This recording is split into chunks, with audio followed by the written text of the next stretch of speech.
What's up, YouTube? For today's video, we have a Espathra sweep. Espathra is a super good Pokemon with some amazing abilities. Its overall stats aren't anything amazing, but its combination of its moves and abilities and even its stats make it a very, very good Pokemon. Now, I was using a Flittle evolution team with Flittle and Espathra, and I managed to get some pretty interesting battles, for sure. So it's got Opportunist, Frisk, and Speed Boost. So all, Speed Boost being a very good ability, and Opportunist and Frisk being more gimmicky abilities. But I wanted to make use of kind of Opportunist and Speed Boost at the same time. So I came up with a Mirror Herb set, which worked pretty well.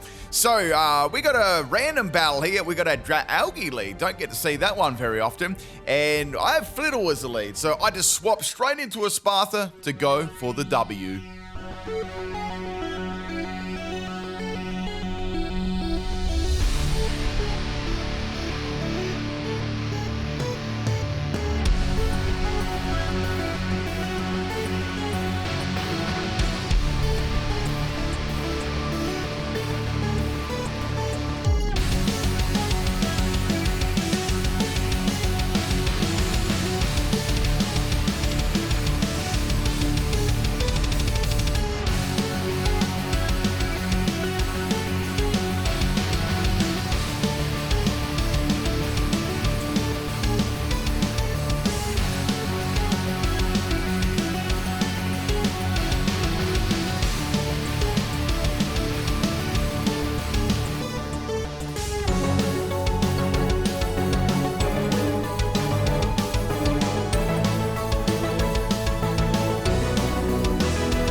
Alright, so even after getting all those stat boosts and building the store power, the Skeledirge was still able to beat me with the Underwear. It was very, very close though. This battle was pretty awesome because the opponent had a lot of counters to my team, so I hope you enjoy. So the first battle, I was sort of just using my Espathra and Flittle team, and this one I thought I'd try and start with Smeargle. I didn't really need any setup at all. I just wanted a Pokemon at the start there to see, what the opponent would lead with. So they're going to be leading with the Rillaboom, and it's just the typical, Grassy Glide set. So I put a web down, which probably isn't going to do too much because Espathra is pretty quick with his ability, and Smeargle is going to faint. Now we're going to go into Orthworm here. So I thought Orthworm would be a decent swap in for Espathra, just so I could swap it in without taking a crazy amount of damage there. Now my Espathra build will be at the end of the video, and I'll explain how it all works and stuff like that too if you are curious. So we're going to swap into Flutter Lane, and we've got a Sticky Web on it too, dropping its initial speed. Not that it mattered too much here. They've got a boost of energy, giving them a boost in their special attack, so it's going to be hitting really, really hard. We're going to use Shed Tail and go into Espathra. Let's get that fat W, people.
All right, that was a good game, that last one. They actually almost managed to stop Espathra. They had multiple priority Pokemon like the Rillaboom, and they had the Baxcalibur with the Ice Shard as well, getting very, very close. I think Rillaboom's grassy terrain actually saved me there just by the little bit of health that I managed to get back. So let's check out the Espathra build. Pretty straightforward kind of build here. Definitely nothing super amazing, but I wanted to change its item up and give it the Mirror Herb. So you got to see in one of the battles, I actually copied a stat boost. I think it was from the Scarlet, and I was able to boost its special attack with Mirror Herb, which only added to the boost of stored power. So Terra Fairy is the best to run on Espathra. It gives it the the best coverage, and it also gives it the best defensive Terra because it's weak to Dark and Bug. And those and Ghost. So those sort of moves there can counter this a lot. So it's the best offensive and defensive one, because then you've got you got Dazzling Gleam there for a Fairy type move for any Dark type Pokemon. It works well. Carmine to boost up at the special attack and special defense, and Roost to roost off any damage to us. Interesting, it does get Roost. And of course, stored power there works very well with speed boost. Every speed boost it gets is another 20 base power, and then it's going to max out at six of them. So that's already 140 base power there without a Carmine. So it's very powerful. Anyway, this build is very defensively bulky, so it's able to tank a lot of powerful hits there on the physical side, as you got to see with Rillaboom's attack there, which worked out nicely. If I was just to run special defense or special attack, it wouldn't be able to live hits very well. So running max health and max defense is the best EVs to run on it, in my opinion, and bold nature. So it just works very, very well. Very, very easy Pokemon to get a sweep with there. You just have to sort of send it in at the right moment and have the right Terra.